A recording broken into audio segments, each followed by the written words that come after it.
Zakariya igice cya mbere aravuga ati, umutwe w'ijambo uravuga ati, Imana ituma Zakariya ku Bayahudi. Umurongo wa mbere uravuga, mu kwezi kwa munani mu mwaka wa kabiri umwami Dariyusi ari ku ngoma, Uhoraho yatumye umuhanuzi Zakariya mwene Berekiya, akaba n'umwuzukuru wa Ido, ngo babwire Abayahudi ati, dore narakariye bikomeye ba sogokuruza, ariko Uhoraho Nyiringabo aravuze ati, nimungarukire nanjye nzabagarukira. Ntimugakurikize imigenzereze y'abasogokuruza, n'abatumagaho abahanuzi ba kera, bakababwira kureka ingeso zabo mbi n'imigenzereze yabo mibi, ariko ntibabyiteho bakanga kunyumvira. None se amaherezo y'abasogokuruza ntibashaje? Ese abahanuzi bo bari gutura nk'umusozi? Nyamara amagambo n'amateka nahaye abagaragu banje b'abahanuzi byagize ingaruka kuri ba sogokuruza, nabo ubwabo bisubiyeho baravuga bati, koko Uhoraho Nyiringabo yaduhaye igihano gikwiranye n'ingeso zacu n'imigenzereze yacu, kuko yari yarabyiyemeje.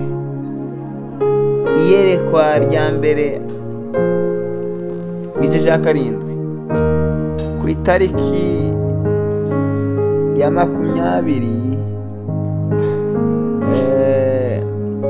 z'ukwezi, ku itariki ya 24 z'ukwezi kwa Shebati mu mwaka wa kabiri umwami Dariyusi ari ku ngoma, Uhoraho yahaye ubutumwa Zakariya mwene Berekiya, akaba n'umwuzukuru wa Ido. Zakariya abivuga muri aya magambo, iri joro nabonekewe mbona umuntu wicaye ku ifarasi y'igaju,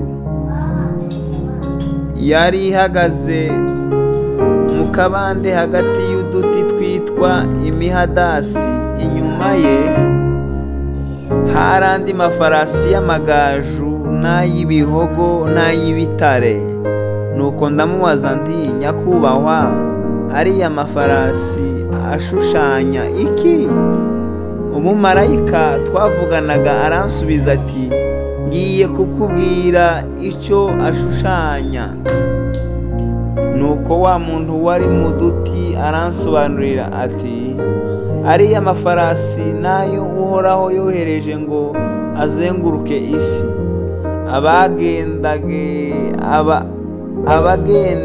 Abagenderaga kuri ayo mafarasi babwira uwo mumarayika Uhoraho wari uhagaze mu duti tw'imihadasi bati, twazengurutse isi yose dusanga ituje ifite amahoro. Nuko umumarayika w'Uhoraho arabaza ati, Uhoraho Nyiringabo, dore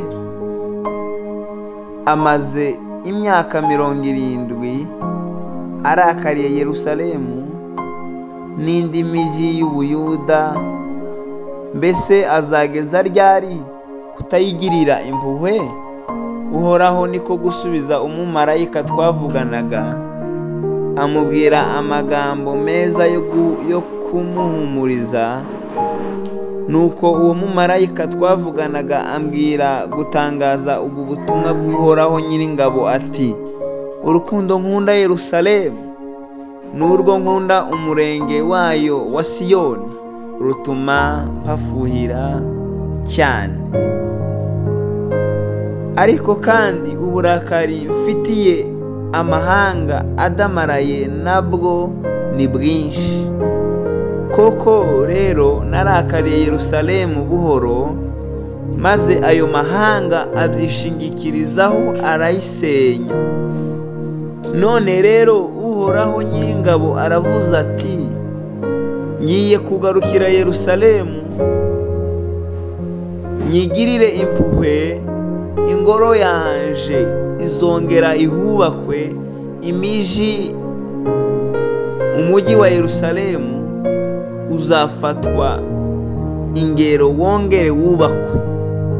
Wa mumarayika yungamo ati, tangaza kandi ubutumwa bw'Uhoraho Nyiringabo uti, imijyi yanje nzongera nyisendereze ibyiza, Siyoni nongere nyihumurize, na Yerusalemu nongere nyigire umwihariko wanje. Amen.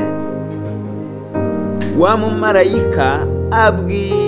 mumarayika yungamo ati, arongera ati, tangaza kandi ubutumwa bw'Uhoraho Nyiringabo uti, imijyi yanje nzongera nyisendereze ibyiza, Siyoni nongere nyihumurize, na Yerusalemu nongere nyigire umwihariko wanje.